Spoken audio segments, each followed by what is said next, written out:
The deaths of American presidents mirrors the complexity of history, filled with tragedy, mystery, and even strange turns. From shocking assassinations to untimely illnesses, each story ends in its own extraordinary way. On December 14, 1799, Washington, the hero of the Revolution and the nation's first president, awoke with a sore throat. Over the next day, it worsened terribly, leaving him unable to breathe or swallow. His doctors tried a cure, bloodletting, which was meant to remove nearly 5 pints, but only weakened him more. According to reports, he stayed calm, instructing his affairs in his last hours, and his last words were, "'Tis well." Washington's death shook the young nation, but the irony didn't escape historians. The man, who braved war and icy rivers, was felled by what today might have been cured by antibiotics. Adams's final moments came with poetic timing. Exactly 50 years after the Declaration of Independence, July 4, 1826. At 90, Adams had seen the highs of founding the U.S. and the lows of losing re-election to his frenemy, Jefferson. That summer, as his health failed, Adams muttered, "Thomas Jefferson survives." It was ironic that Jefferson had died just hours earlier, proof that their rivalry had staying power even in death.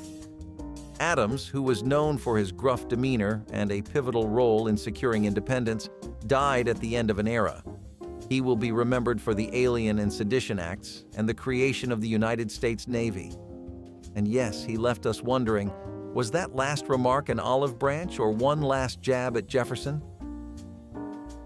Jefferson lived to see the 50th anniversary of his most famous work, the Declaration of Independence, but not much longer.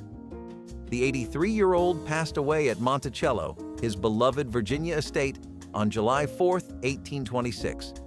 Jefferson, who had been sick for years with a variety of illnesses, was reported to have asked before he died. "It's the 4th. Almost mythic was the coincidence of Adams dying the same day as he did. The Louisiana Purchase and the Lewis and Clark expedition were part of Jefferson's presidency, but he is famously known for the Declaration, the Virginia Statute for Religious Freedom, and for founding the University of Virginia. Even his death had been carefully curated, always the intellectual. James Madison, the 4th president, spent his last days as a quiet statesman living at his Virginia estate. At 85, he was frail and in poor health. According to the story, Madison refused his breakfast, reportedly joking to his niece that he was only trying to wait for the 4th. He died on June 28, 1836, after uttering, "Nothing more than a change of mind, my dear." His last words were in response to his niece, who asked, "What is the matter?" Madison was never able to explain, so his family did not know what he meant, a mystery for the family to ponder. Sadly, the father of the Constitution didn't make it to July, as he died of heart failure. Madison was towering in his legacy, co-authoring the Federalist Papers and helping to shape the Constitution, but his death was muted compared to most of his peers. Later, his wife, Dolly, became one of the first Americans to publicize ice cream. That would have been better for Madison than his medicine of the time. The 3rd president to die on Independence Day was Monroe, the 5th president and namesake of the Monroe Doctrine, who died on July 4, 1831. Talk about a patriotic exit. He was 73 when he died from heart failure and tuberculosis. His last words were, "I regret that I should leave this world without again beholding him." Him being James Madison, one of his best friends. He is remembered for expanding United States territory through his acquisition of Florida. His 1820 re-election campaign was so nearly unanimous that one elector voted against him to preserve Washington's record. It's a humble way to go for the guy who secured America's foreign policy independence. John Quincy Adams' life was spent in service, negotiating pivotal treaties and serving as the 6th President of the United States. After his presidency, he became a staunch in the House of Representatives. Tragedy struck when Adams was 80, still engaged in another savage debate in Congress. While giving a heated speech, he suddenly died of a stroke. Just hours later, on February 23, 1848, he was carried away and passed in the Capitol building. His life's dedication to America was reflected in his death in the halls of Congress, the heart of American democracy. His last words were said to be, "This is the last of Earth. I am content." The warrior president, Andrew Jackson, led the nation with a mixture of fiery passion and populist resolve. Jackson was known for his bold actions and the founding of the Democratic Party. His health had been frail for years, but it didn't stop him from fighting tough political battles. Jackson, at the age of 78, was living in retirement at his Hermitage estate in Tennessee as he neared the end of his life. His declining health was undeniable, and his final days had been spent with family. He died from a combination of chronic illnesses, including tuberculosis, on June 8, 1845. He reportedly said before his death that he wanted to be with his wife Rachel. In the end, his love for her remained a prominent part of his story. A man of refined political skills, Martin Van Buren had worked his way up the ladder of politics to become a major player in the early years of the American Republic. When he left office, he moved back to his home in Kinderhook, New York, where he lived out the rest of his life, musing on the tumult he had seen in the office. Although widely criticized for his handling of the Panic of 1837, Van Buren was loved in his community. He died, probably of pneumonia, at the age of 79 on July 24, 1862, after years of being sick. Van Buren's death was not as violent as many others of that era, but it was the end of influential political figures from the early 19th century. His final words, reportedly calm and reassuring, were, "There is no cause for any excitement about my death. I die just as I have lived, calmly and without fear." William Henry Harrison's presidency is notorious for its brevity, but his death is consummate history. When Harrison became the oldest president to date, elected in 1841, he took office on March 4th, after the frigid inauguration speech given without proper attire. Soon after that, his health faltered, and he died of pneumonia 31 days later.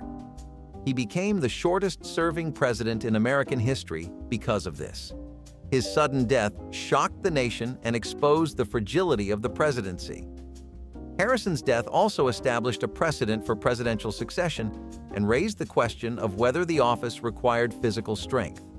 It also showed how quickly even the most experienced leader could be brought undone by illness. He passed away on April 4, 1841, but his legacy would be a symbol of the unexpected. John Tyler became the President of the United States in an unusual manner. He was the first vice president to become president due to the death of the president William Henry Harrison. His presidency was always controversial because Tyler's states' rights stand saw him at loggerheads with both parties. After the presidency, Tyler became an ardent supporter of the Confederation during the Civil War. This was his major contribution to American history in later years. Tyler died of a stroke at the age of 71 on the 18th of January in 1862 in his home in Richmond, Virginia. Although he made his inputs to the growth of the nation in his early years, Tyler was doing the opposite in his later years of supporting the South region, thus leaving a mixed legacy. His death was in a way obscured by war, but he played an important part in the development of the succession of presidency and diplomacy. James K. Polk was one of America's more ambitious presidents and the epitome of an expansionist. He has been attributed to the successful acquisition of Texas territory and the successful completion of the Mexican-American War that brought more territories into the United States. Nevertheless, Polk's ambitious nature to accomplish his objectives drained his physical energy by the time his presidential term was complete. In June 1849, only 3 months after leaving office, Polk, aged 53, dropped dead at his home in Nashville. He probably died from cholera, which was a common disease at that period. Polk's death came as a surprise to many people since he was such an active president a few months ago. His final words, according to some reports, were to his wife, Sarah. "I love you, Sarah," a touching end to a man who had prioritized his country over all else during his presidency.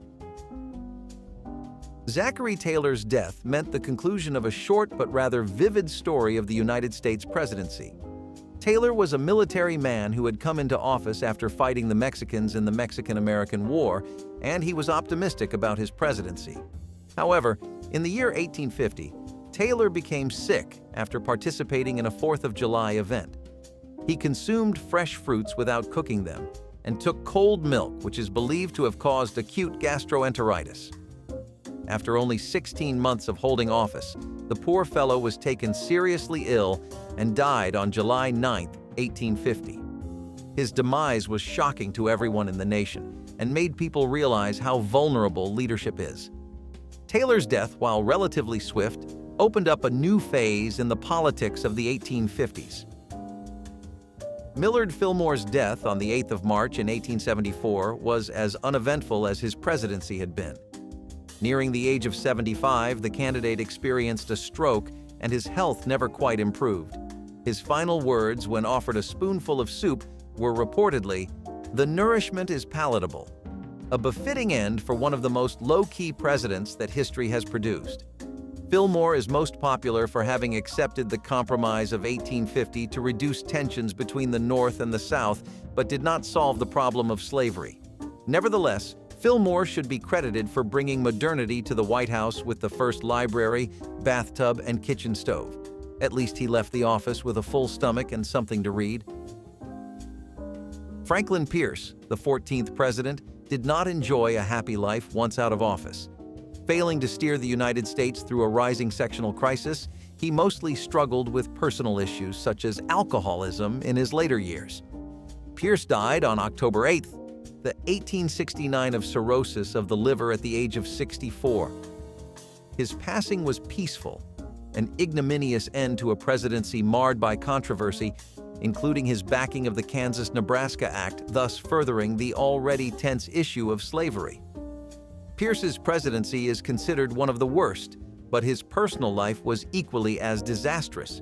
He lost all 3 children, one of which died in a train tragedy just weeks before the inauguration. His last years were lonely and filled with remorse, a fair lesson for rulers and a heads-up to those would-be leaders. James Buchanan, the 15th President of the United States, who was frequently associated with his inactivity before the Civil War, died of respiratory failure at the age of 77 on June 1, 1868.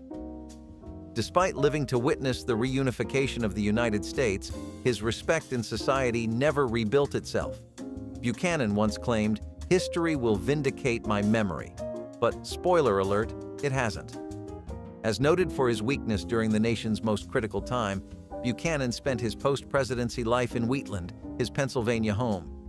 Though his presidency was nothing to write home about, he spent his last years penning a book in justification for the things he did, or rather, the things he did not do. His death was not met with many tributes, but it is proper for a man whose leadership was as humble as it could be.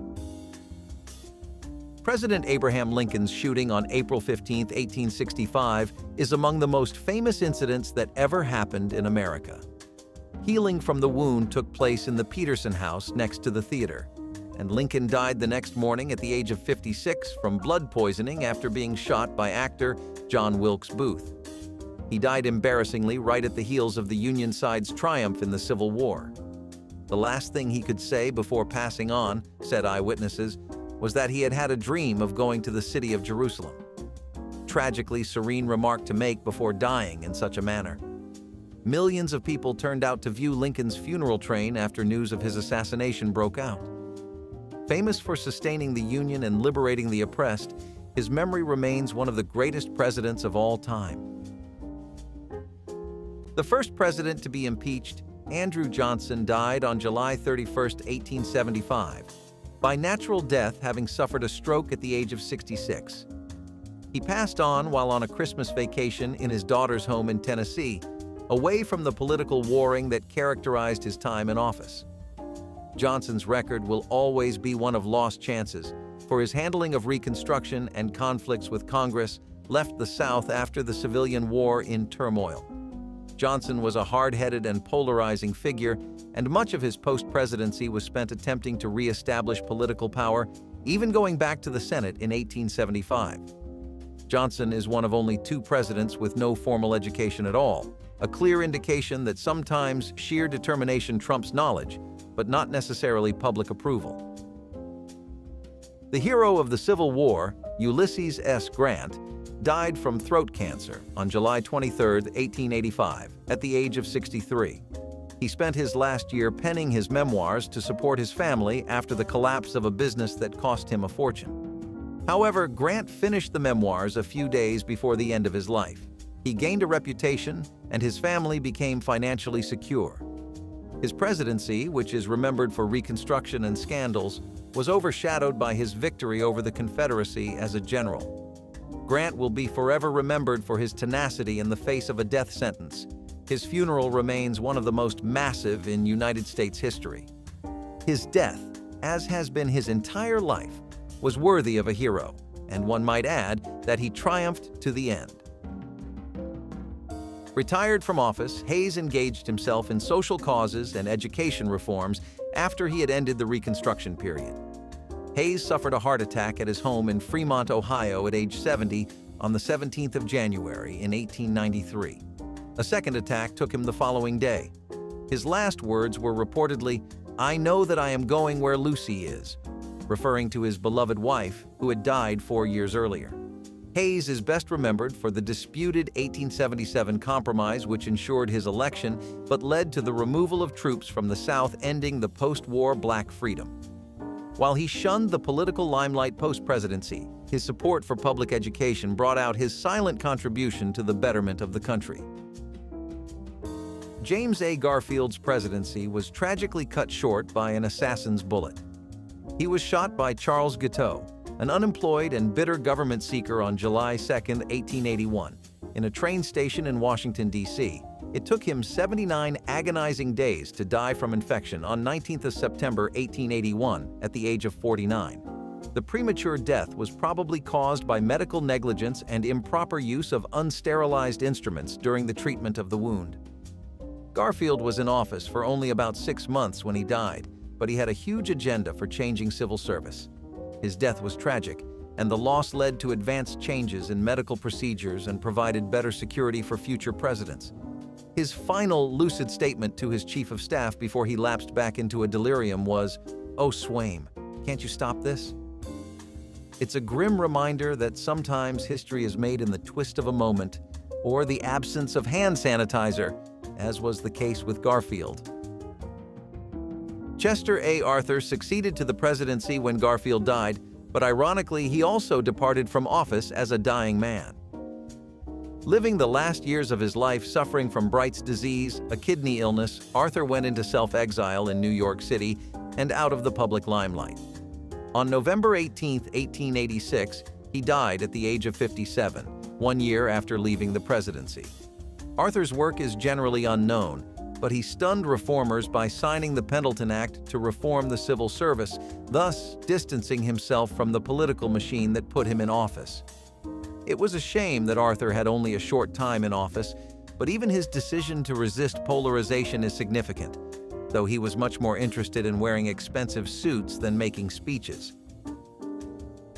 Grover Cleveland, who was the only president to serve 2 terms of non-consecutive service, passed on the 24th of June 1908 due to a heart attack at the age of 71 in his home in Princeton, New Jersey. Known for his blunt honesty, his reported last words were, "I have tried so hard to do right."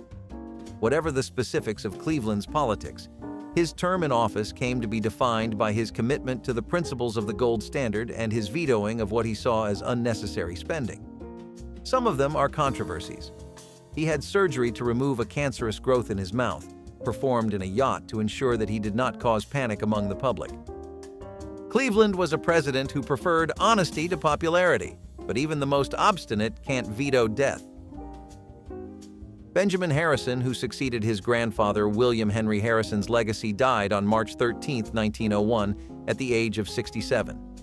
He succumbed to pneumonia, which he caught after being afflicted with influenza, a rather hazardous disease in the course of the epoch. Harrison's presidency was notable for his support of civil rights and the Sherman Antitrust Act, but his reserved demeanor earned him the nickname the human iceberg. He was buried without much fuss, as a man more inclined towards doing things than rhetoric. Notably, he also acted as the first president to bring electricity into the White House, though he never touched the light switches himself. This was proved even in his death.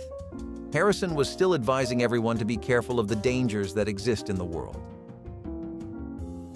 William McKinley's life was cut short on September 14, 1901, when he was shot by an anarchist called Leon Czolgosz at the Pan American Exposition in Buffalo, New York. At first thought to regain consciousness, McKinley succumbed to gangrene from his wounds and passed away after 8 days at age 58. His last words to his wife Ida were heartbreaking. "Goodbye all. Goodbye. It is God's way. His will be done." McKinley is best known for the Spanish-American War, which increased the American empire overseas, and for the protectionist policies. This made it the third time a president was assassinated, and the call for better security was made louder. His death put Theodore Roosevelt in the presidency and paved the way for a fresh period in American political history. The upstaging Roosevelt, who famously delivered a speech while suffering from a bullet through the chest, appeared to be invincible. But it was on January 6, 1919, that his heart ceased to beat. He was 60 years old. A man known for charging up hills and breaking political traditions, he had slowed down after the death of his youngest son Quentin in World War I. Vice President Thomas Marshall quipped upon hearing the news, "Death had to take Roosevelt sleeping, for if he had been awake, there would have been a fight." His legacy includes the Panama Canal, national parks, and the famous "speak softly and carry a big stick" foreign policy. The president's shadow was as imposing as the mountains he wanted to protect, even in death. The curtain finally fell on Taft on March 8, 1930, caused by a long-drawn ailment that had been progressively getting the better of him. He died in his Washington, D.C. residence and had been taken ill by heart disease and high blood pressure at the age of 72. Taft is the only president to serve as Supreme Court Chief Justice, and it was the position he preferred over his presidency. Although Taft is often the subject of jokes about his weight, yes, including the famous but apocryphal story about a stuck bathtub, he worked tirelessly to strengthen the judiciary. The presidential funeral was followed by burial at Arlington National Cemetery, thus making him the first president to be buried there. Some might say Taft's life shows that it's never too late to change direction, though hopefully not while stuck in a bathtub. Despite the fact that he led America through World War I, Wilson's final years were weakened by his health. He died on February 3, 1924, at 67 years old, about 3 years and 3 months after leaving the presidency. He had a stroke in 1919, leaving him partially crippled, and even today, Woodrow Wilson is remembered for his speeches and support of the League of Nations. Wilson was the first president to move to Washington. After leaving the presidency as a private citizen, however, he continued the peace symbol. His widow, Edith, was so protective of him during his incapacitation that some joked she was the first female president. Wilson's death marked the end of an era, but left behind a world still grappling with the reality of his dream for lasting peace. Just as Harding rose and became famous, he was also dead in the same manner. He suffered a heart attack on August 2, 1923, during a speaking tour of the West Coast in a San Francisco hotel room at age 57. At first, it was thought that he died of food poisoning or heart attack, but wherever Harding went, a scandal was not far behind. Some even think his wife Florence poisoned him in order to spare him further disgrace given the scandals such as the Teapot Dome. While he was good to the voters, historians acknowledge that his contributions were in the ability to fail. To some extent, one could argue that Harding was lucky to die when he did in order to spare him the further humiliation and setbacks that tarnished his associates' reputations. Silent Cal lived simply and died the same way. Coolidge suffered a heart attack on January 5, 1933, and died in his home in Northampton, Massachusetts. He was 60. Known for his dry wit and minimalistic approach to governance, Coolidge famously once said, "The business of America is business." His presidency during the Roaring Twenties was characterized by economic growth, but his critics suggested that he did not pay attention to the signs that the Great Depression was coming. Upon hearing of his death, Writer Dorothy Parker allegedly quipped, "How can they tell?" In terms of his deeds and his contributions, Coolidge is also rather unobtrusive, though one can sense that he had quite a character. Hoover was lucky to live up to 90 years, which made him one of the oldest presidents at the time. After years of deteriorating health, he died in New York on the 20th of October 1964. Hoover will always be associated with the Great Depression in the United States, but after his presidency, he actively worked and served to build up his image again. A professional engineer with great business acumen, Hoover was better equipped to tackle technical issues rather than politics. Ironically, the man attributed to the greatest economic disaster in the history of America passed away more or less during the post-war prosperity, which looked like a somewhat grim joke on the American way of life. Roosevelt was ruling the world at the time his health problems began to manifest themselves. On April 12, 1945, when he was having his portrait taken in Warm Springs, Georgia, he reported that he had a headache and fainted. He died a few hours later from a massive cerebral hemorrhage, aged 63. The president who led America through the Great Depression and World War II was no more, not even half the year to the end of the war. His last words reportedly were, "I have a terrific headache." When Roosevelt died, the post-war world was left to Vice President Harry Truman. His death was a shock for a country that felt the man had become indispensable. Harry Truman, the president who brought World War II to an end and presided over the dawn of the atomic age, died at the age of 88. He passed on December 26, 1972, in Kansas City, Missouri, due to pneumonia complications. While he was alive, his presidency was seen as timid, and the public underestimated his accomplishments, such as the Marshall Plan and the integration of the armed forces. Truman famously said, "The buck stops here," and he stuck to that philosophy, even as his popularity fluctuated. After retirement, Truman lived a simple life and rejected a lot of big money-making opportunities related to his presidency. When asked why, he replied, "You don't want to commercialize the highest office in the land." The Supreme Allied Commander, and later the President of the United States, Dwight Eisenhower waged his last battle in 1969. Suffering from heart-related issues for years, he died at Walter Reed Army Medical Center on March 28, 1969, at the age of 78. His final words, as recorded, were full of gratitude for his family and friends. "I want to go. God take me." He was a great planner and architect who presided over the age of peace and plenty while handling the Cold War prudently. He also fought for the interstate highway system, which revolutionized infrastructure in America. Despite his military background, Eisenhower's farewell address famously warned of the military-industrial complex. Even in death, Eisenhower proved a pragmatic president who showed that a man could be popular and liked while at the same time providing firm and strong leadership. The assassination of President John F. Kennedy on the 22nd of November 1963 came as a rude shock to most people and a blow that America has never been able to heal. He was only 46 years old, riding in a motorcade in Dallas, Texas, when he was assassinated by Lee Harvey Oswald. The young, charismatic president who emerged as the United States leader during the Cuban Missile Crisis and the man who put forward the idea of a man on the moon was killed in his prime. His assassination caused an outpour of grief across the nation, and the picture of his boy saluting his father's coffin touched the hearts of millions. The tragic presidency of Kennedy only spanned 1036 days, but his vision for the future paved the way for a brighter tomorrow. His final words were a casual reply to Texas Governor John Connally, "No, you certainly can't." President Lyndon B. Johnson left office for his ranch in Texas after the Vietnam War and civil protests, which affected his health. After 4 years out of office, he died from a heart attack on 22 January 1973 at the age of 64. Johnson was a titanic figure and propelled the Great Society. He supported civil rights, signing bills such as the Civil Rights Act of 1964. Nevertheless, his presidential years were marred by the morass of Vietnam. For his remaining years, he brooded over his record and, in an interview with a biographer, declared, "I've had more love, more sorrow, more joy, more pain than anyone I've ever known."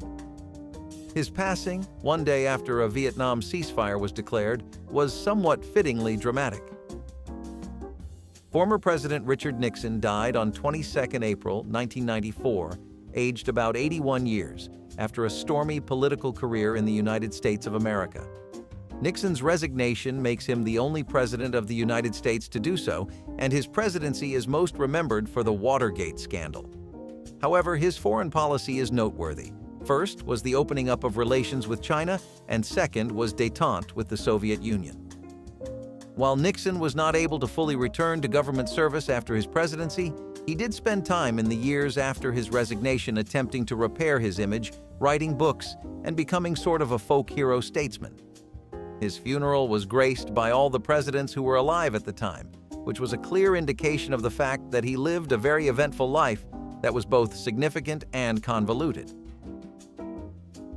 Gerald Ford, the man who restored trust in the presidency after Watergate, passed away on December 26, 2006 at age 93, making him the longest living president at the time.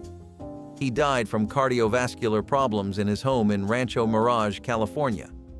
Ford, who famously pardoned President Nixon, a move that may have been politically exigent but certainly socially beneficial, made America whole again. His death was followed by both parties mourning, and he remains to this date an accidental but stable president. His constant performance reassured the public that sometimes consistency is what is needed. Ronald Reagan, the great communicator, left a profound mark on America, but faced a slow, heartbreaking decline in his final years. In 1994, Reagan announced he had Alzheimer's disease, and since then he retired from public life. He died of pneumonia-related illness at the age of 93 on the 5th of June 2004. Reagan's presidency is remembered for his charismatic leadership, economic policies, and ending the Cold War. He famously urged Gorbachev to tear down this wall. Honestly, his death caused a lot of sadness and a full week of mourning throughout the country.